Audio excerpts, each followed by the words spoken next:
On Saturday night, Facebook acknowledged that an anti-vax post was the most popular post on the platform in Q1 of 2021. That's right. Facebook is spreading anti-vax news on their platform at scale. And it's worth digging into this because it is a very complicated issue, because Facebook isn't the person actually sharing this. It's us.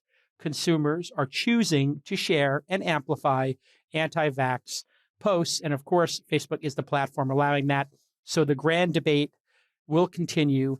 Should Facebook be editing the posts of their members, or should they be a common carrier? Should they be like the phone and they just allow people to talk on the phone? Obviously, I think we all know that it's much different than just using the phone, because here something can trend and a lot of people can see it on each other. So last Wednesday, and this story is a little complicated, but I think it's worth us going over.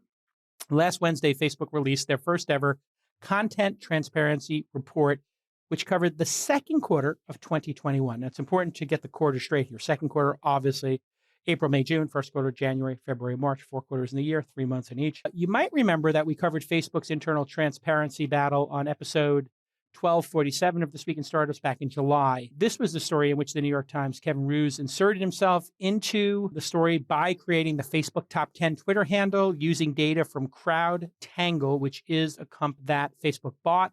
And it's a social media monitoring tool that just tells you what's popular on the platform.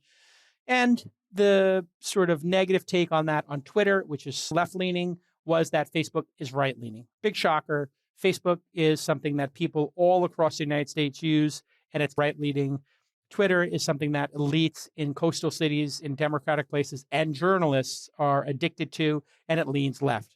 There's no shocker here. I think we all understand that these two platforms have a position, just like Fox News and MSNBC might have a leaning, correct? I think we all agree on that. Now, Facebook's transparency report is including widely viewed posts as a section.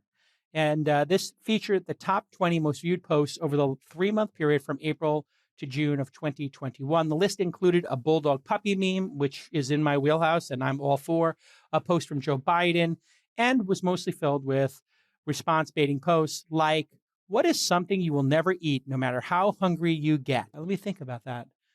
I think that you really can't objectively answer this until you're starving on a raft in the middle of the ocean. That's a great viral query that people will respond to. And we all understand how the signal works on Facebook. Anything that increases the time you spend on Facebook or on YouTube will get shown more. And that is the nature of these algorithms. The nature of the algorithms being built is take all the signal you can find, a like, a click, maybe you're scrolling on your phone, maybe forwarding to a friend, writing a comment, any of those variables, those behaviors, those actions, those engagements, those are all words we use in the industry. Those engagements are signal that they should show that post to more people. If you show it to more people or different groups of people and it keeps growing, then you keep showing it to similarly minded people, which creates the classic echo chamber. But that is the nature of algorithms. And in fact, the people who write these algorithms are not picking a side. They're not picking a side. They're picking winning as a business. How do you win as a business? You get more eyeballs for a longer period of time. This means if something is shocking or outrageous and more people comment on it, then you show it more. Misinformation arguably is going to draw a bigger response than just plain old information. If you said, hey, the Journal of New England Medicine or whatever, or this doctor said the following things about the COVID vaccine, that might not draw a response. But if you said Bill Gates is putting a microchip in your body, yada, this might actually draw a bigger response, which then the algorithm, which is very clever at extending your time on site, but very stupid when it comes to helping society. Again, the algorithm is not optimized for making society better. It's optimized for making Facebook more money. And that is the key problem. And then, by the way, it's only a key problem if the person running the company doesn't care about society or cares about making money more than society. And let's face it, that is the nature of Mark Zuckerberg. He has always cared more about growing Facebook and his own pocketbook than he has about society, period, end of story. Feel free to mention me. I'm taking a Twitter break anyway. Oddly, the top 20 posts only included one in which COVID was mentioned. So this was weird. Journalists have got their hooks into it. They're looking at this transparency report and they're wondering what's going on. It could be that maybe Facebook is starting to pay attention and maybe deselect stuff from being shared. The mind wanders when you don't have information. And when you get some information, it creates more questions sometimes than answers. So this is a very interesting moment. But this was the Q2 report, which then led everybody to say, hey, wait, where is the Q1 report? Now, once you leave something out, when you make a sin of omission, journalists are really good at this. I know I've been talking the last couple of episodes about where journalists don't have a lot of information and maybe they don't do a good job and they're doing clickbaiting and they've got their own interest to get subscribers or to get advertisers. This is where actually journalists can do a great job. When something's missing, they'll notice it. They're like detectives when they're at their best, and something's missing, they're going to ask that question. So on Friday, the New York Times reported that Facebook had a transparency report prepared for Q1, but decided to not release it for fear of looking bad. So why? Here's the quote from the New York Times. The most viewed link was a news article with a headline suggesting that the coronavirus vaccine was at fault for the death of a Florida doctor. The article in question was published by the Chicago Tribune with the headline, "A healthy doctor died 2 weeks after getting a COVID-19 vaccine. CDC is investigating why."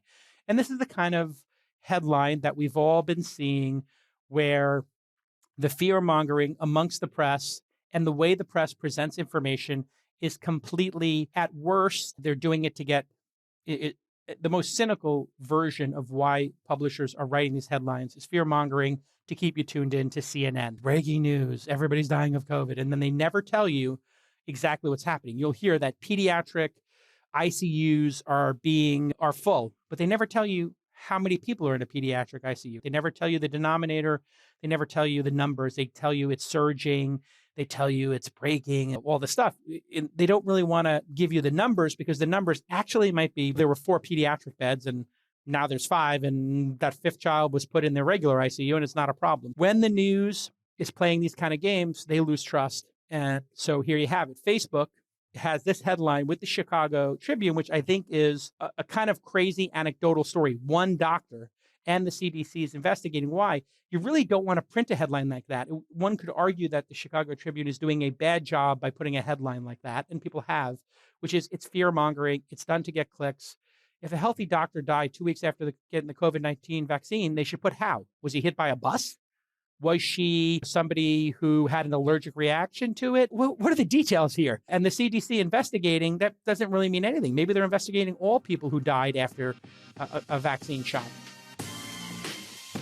I want to welcome Harry Hurst. You know him as the co-CEO and co-founder of the company Pipe. If you've been on Twitter over the past year, you've probably heard me and my besties, a number of which got their beaks wet, talking about all the excitement around Pipe and their fundraising and the product they're bringing to market. I thought I'd have Harry come on and explain it to y'all. Harry, welcome to the program. Thank you, Jason. What kind of vetting do you do on the companies, and what size company is it best for? So the beauty of being a trading platform is that we can service companies of all shapes and sizes. So we've got companies that are just getting started out, have 100,000 in ARR, all the way up to publicly traded companies on the platform with hundreds of millions in ARR, and every company in between. So there's a different offering in terms of trading limit size and bid price for each company's stage. In terms of vetting, the way that we work with the companies is that when you sign up for Pipe, you connect your bank account, your accounting system, and your payment processor. And within 24 hours, the next business morning, we're going to give you your trading limit, the amount that you're able to trade at any one time,